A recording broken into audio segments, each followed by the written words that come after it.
आप सभी को मेरा नमस्कार। सर्वप्रथम आप सभी लोगों को पराक्रम पर्व की हार्दिक बधाई। बहुत लोग सोचेंगे पराक्रम पर्व क्या है, तो आज हम लोग इस पराक्रम पर्व की चौथी वर्षगांठ मना रहे हैं। पराक्रम पर्व का तात्पर्य यह है कि आज से 4 वर्ष पूर्व आज ही के दिन हमारे भारत के वीर सपूतों सैनिकों ने बहादुरी का परिचय देते हुए पाकिस्तान पर सर्जिकल स्ट्राइक किया था। ठीक है, तो ये हमारे लिए गर्व की बात है कि हमारे सैनिकों ने जो है हमारे विरोधी पाकिस्तान पर बहादुरी के साथ सर्जिकल स्ट्राइक की थी। उसके अलावा हमारे एग्ज़ाम के पॉइंट ऑफ व्यू भी इम्पॉर्टेंट है, क्योंकि ये घटनाएं ही एग्ज़ाम में अक्सर पूछ ली जाती हैं। ठीक है, तो आज हम लोग स्टार्ट करते हैं। हम लोग पढ़ रहे थे आधुनिक भारत का इतिहास। आधुनिक भारत के इतिहास के अंतर्गत हमने पढ़ा प्लासी का युद्ध, फिर पढ़ा बंगाल के गवर्नर, फिर हमने पढ़ा बंगाल के गवर्नर जनरल। तो बंगाल के गवर्नर जनरल के अंतर्गत हम लोगों ने लास्ट क्लास में पढ़ा था लॉर्ड वेलेस्ली, जिन्हें सहायक संधि का जनक कहा गया। लॉर्ड वेलेस्ली के बाद आज हम लोग उसके आगे के गवर्नर जनरल की बात करेंगे। तो बंगाल के गवर्नर जनरल की बात करेंगे। देखिए, जब हमने बात किया था पहले क्या था, बंगाल के गवर्नर, फिर 1773 के रेगुलेटिंग एक्ट के द्वारा बंगाल के गवर्नर को बंगाल का गवर्नर जनरल कहा जाने लगा। बहुत इंपॉर्टेंट है, याद रखिएगा। फिर लॉर्ड वेलेस्ली के बाद जो बंगाल के गवर्नर जनरल बनते हैं वो कौन बनते हैं, सर जॉर्ज बार्लो। कौन बनते हैं, सर जॉर्ज बार्लो क्या बनते हैं, बंगाल के गवर्नर जनरल। इनकी बात की जाए तो इन्होंने आहस्ताक्षेप की नीति का कड़ाई से पालन किया। जो इससे पूर्व के गवर्नर जनरल ने आहस्ताक्षेप की नीति लागू की थी उसका इन्होंने अनुसरण किया, उसी तरह ये भी उसका कड़ाई से पालन करने लगे। उसके अलावा इन्होंने मराठों के प्रति शांतिपूर्ण नीति अपनाई। इन्होंने मराठों के प्रति कैसी नीति अपनाई, शांतिपूर्ण नीति अपनाई। और इनके समय का जो मुख्य घटना होती है वो हमारे एग्ज़ाम के पॉइंट ऑफ व्यू से बहुत ज़्यादा इम्पॉर्टेंट है। इनके समय में होता है वेल्लोर विद्रोह। वेल्लोर का विद्रोह, ठीक है, वेल्लोर का विद्रोह कब होता है, 10 जुलाई 1806 को होता है। 10 जुलाई 1806 को वेल्लोर का विद्रोह होता है। अब ये वेल्लोर का विद्रोह क्या है, किससे संबंधित है, कब हुआ, तो हमने डेट बताई 10 जुलाई 1806। ये कहाँ पर हुआ, मद्रास में हुआ और शहर वेल्लोर में हुआ। ठीक है, ये भारतीय सिपाहियों द्वारा किया गया विद्रोह था। किसके द्वारा, भारतीय सिपाहियों के द्वारा किया गया विद्रोह। जैसे कि जब हम लोग भारतीय सिपाहियों द्वारा किए गए विद्रोह की बात करते हैं तो 1857 की क्रांति की बात करते हैं, जहां पर मंगल पांडे के नेतृत्व में सिपाहियों ने विद्रोह किया था। लेकिन उससे पूर्व वेल्लोर का विद्रोह हो चुका था, जो कि भारतीय सिपाहियों द्वारा किया गया था। इस विद्रोह में जो ईस्ट इंडिया कंपनी की नीतियां थी उनके खिलाफ सिपाहियों ने विद्रोह किया और इन्होंने इस विद्रोह के अंतर्गत लगभग 200 ब्रिटिश सैनिकों को मार डाला या घायल कर दिया, ऐसे अलग अलग किताबों में मिलता है।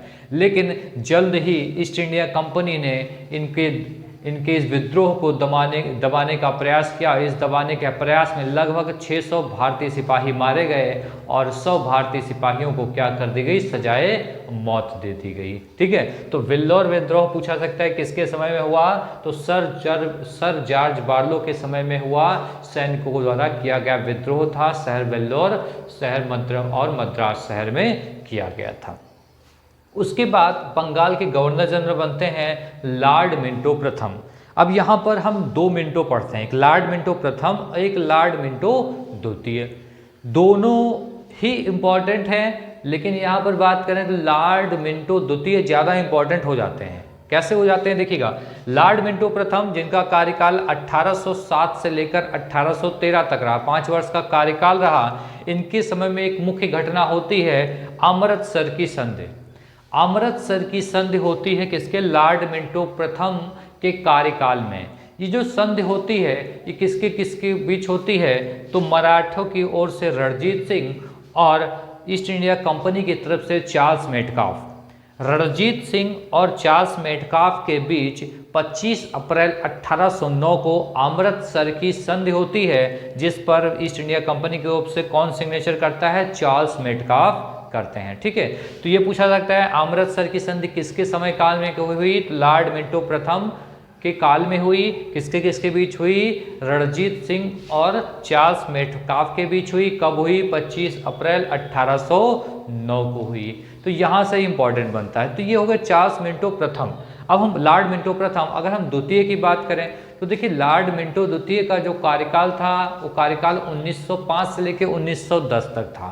इसको हम लोग आगे पढ़ेंगे। उन्हें सांप्रदायिक निर्वाचन का जनक कहा जाता था। अभी सांप्रदायिक निर्वाचन क्या था? जैसे मिंटो मार्ले सुधार आपने सुना होगा, बहुत लोगों ने पढ़ा होगा, हम लोग चर्चा इस पर बाद में करेंगे। तो लॉर्ड मिंटो प्रथम और लॉर्ड मिंटो द्वितीय 2 पर्सन हैं। ठीक है, ये आपको प्रथम द्वितीय याद करना होगा। इसके बाद हम बात करते हैं अगले बंगाल के गवर्नर जो कि बहुत इंपॉर्टेंट है, यहाँ से भी क्वेश्चन बनते हैं, लॉर्ड हेस्टिंग। लॉर्ड हेस्टिंग की बात करें, इनका कार्यकाल 1813 से लेकर 1823 तक चलता है। 1813 से लेकर 1823 तक चलता है। और सबसे सर्वप्रमुख क्या होते हैं इनके कार्यकाल में? जो हस्तक्षेप की नीति चल रही होती है उसका परित्याग कर दिया जाता है। क्या होता है? तो क्वेश्चन ये भी बन सकता है कि हस्तक्षेप की नीति का परित्याग किसके कार्यकाल में किया गया? तो लॉर्ड हेस्टिंग के कार्यकाल में किया गया। इनमें जो प्रथम इंपॉर्टेंट बनता है आंग्ल नेपाल युद्ध। आंग्ल नेपाल युद्ध जो घटित हुआ 1814 से लेकर 16 तक। आंग्ल नेपाल युद्ध पूछा जाएगा किसके कार्यकाल में हुआ? तो लॉर्ड हेस्टिंग के कार्यकाल में हुआ। अभी जो युद्ध चला 1814 से लेकर 1816 तक चला। इस युद्ध की समाप्ति संगौली की संधि से हुई। ठीक है, संगौली की संधि से इस युद्ध की समाप्ति हुई। तो पूछा सकता है आंग्ल नेपाल युद्ध की समाप्ति किस संधि से हुई? तो संगौली की संधि से इस युद्ध की समाप्ति हुई। इस संधि के अंतर्गत गढ़वाल, कुमायूं, शिमला, रानीखेत, नैनीताल पर किसका हो गया? अंग्रेजों ने अधिकार कर लिया। और गोरखों ने काठमांडू में ब्रिटिश रेजिमेंट स्वीकार कर ली। उन्होंने क्या कहा कि भाई ये गढ़वाल, कुमायूं, शिमला, रानीखेत, नैनीताल पर आप अधिकार कर लें, उसके अलावा जो हमारा क्षेत्र है, हमारे मतलब क्या है, काठमांडू में भी आप अपनी ब्रिटिश रेजिमेंट स्थापित कर लीजिए। संधि के माध्यम से हुआ। एक अंग्रेजी जनरल थे, अंग्रेज जनरल गिल सपाई ने वीरगति प्राप्त की। तो ये भी पूछा सकता है कि अंग्रेज जनरल गिल सपाई ने किस युद्ध में वीरगति प्राप्त की? तो आंग्ल नेपाल युद्ध में ही इनको वीरगति प्राप्त हुई थी। फिर और इंपॉर्टेंट बनता है तीसरा आंग्ल मराठा युद्ध। तीसरा आंग्ल मराठा युद्ध जो कि 1817 से 1819 तक हुआ, वो भी किसके कार्यकाल में हुआ? लॉर्ड हेस्टिंग के कार्यकाल में हुआ। 1813 से 1823 तक कार्यकाल था। इन्हीं में क्या हुआ? तीसरा आंग्ल मराठा युद्ध 1817 से 19, जिसमें मराठा पराजित हुए और यहाँ पर अंग्रेजों के द्वारा मराठा संघ का अंत कर दिया गया। और मराठा संघ का अंत कर दिया गया, जो कि मराठा के पेशवा कौन थे? बाजीराव। मराठा संघ के जो आखिरी पेशवा थे वो कौन थे? बाजीराव थे। यहाँ पर मराठा पराजित होते हैं, उनके संघ को निरस्त कर दिया जाता है और 8 लाख रुपए वार्षिक पेंशन देकर पेशवा बाजीराव को कानपुर के निकट बिठूर भेज दिया जाता है। ठीक है, 8 लाख रुपए वार्षिक पेंशन देकर कानपुर के निकट बिठूर में भेज दिया जाता है। ठीक है, तो ये तीसरा आंग्ल मराठा युद्ध भी किसके कार्यकाल में हुआ? लॉर्ड हेस्टिंग के कार्यकाल में हुआ। जो भी मैं आपको पढ़ा रहा हूँ बहुत इंपॉर्टेंट है, जो एग्जाम के पैटर्न आ रहा है उस पर आधारित ये सब बहुत ज़्यादा इंपॉर्टेंट बनता है। तो एक एक पॉइंट को लिखिएगा, ध्यान से पढ़िएगा। जो मैं आपको पढ़ा रहा हूँ वही आप पैसा देकर कोचिंग्स में पढ़ते हैं, लेकिन आपको हो सकता ना समझ में आए। ठीक है, क्योंकि वहाँ पर क्या होता है, मैंने भी कोचिंग पढ़ाया है, तो क्या होता है कि हमें एक पर्टिकुलर टाइम पे अपना सिलेबस कंप्लीट करना होता है। लेकिन मेरे ऊपर कोई प्रेशर नहीं है, मैं आपसे कोई पैसा नहीं ले रहा हूँ, इसलिए मेरे ऊपर कोई प्रेशर नहीं है। मैं सिलेबस धीमे धीमे पढ़ाऊँगा, ख़त्म होगा, लेकिन टाइम लगेगा।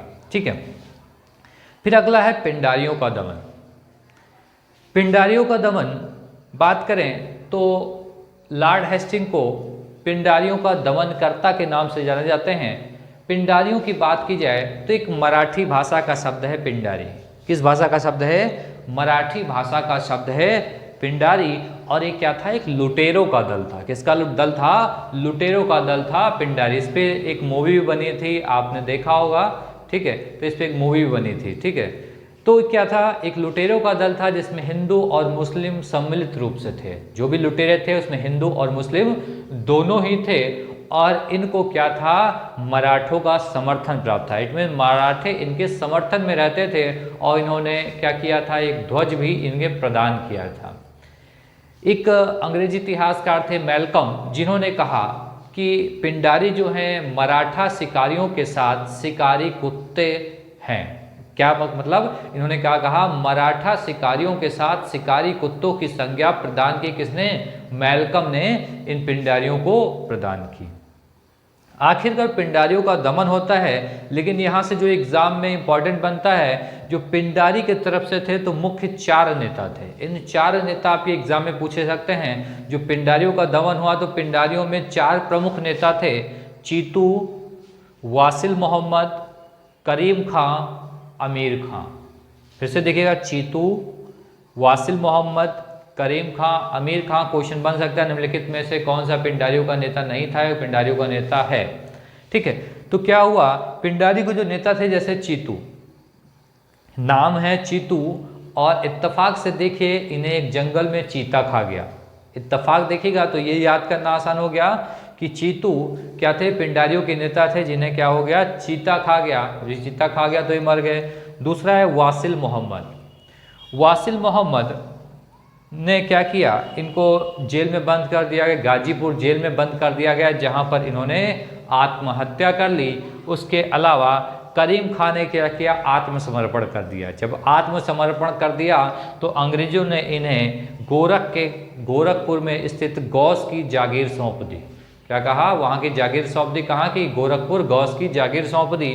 और उसके अलावा अमीर खां, तो अमीर खां ने भी आत्मसमर्पण कर दिया था, जिन्होंने भरतपुर के टोंक की जागीर प्राप्त की अंग्रेजों से, ठीक है। तो चीतू को चीता खा गया, वासिल ने आत्महत्या कर ली, और करीम खां और अमीर खां को क्या हो गई, जागीर प्राप्त हो गई।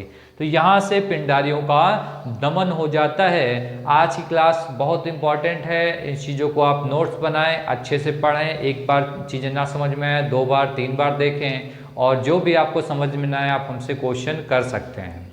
माना बहुत कम ही लोग ऐसे होंगे, अभी जहाँ तक मैं देखता हूँ काफ़ी कम लोग हैं जो मेरी वीडियोस को देखते हैं। मुझे उतने लोगों की भले आवश्यकता नहीं है कि मुझे आप लाइक करें ना करें, ठीक है, शेयर करें ना करें, लेकिन 2 4 5 10 15 जितने भी लोग मेरे साथ जुड़े हैं, ईमानदारी से पढ़ाई कर रहे हैं, आपको मैं विश्वास दिलाता हूं कि मैं आपके साथ ईमानदारी से जुड़ा रहूंगा और आपको इसी तरीके से मैं सिलेबस कंप्लीट कराता रहूंगा। इसमें मेरा कोई स्वार्थ नहीं है और आपके हित में किया गया कार्य है, तो आप लोग भी इसका फ़ायदा उठाएं। आज के लिए इतना ही, बहुत बहुत धन्यवाद।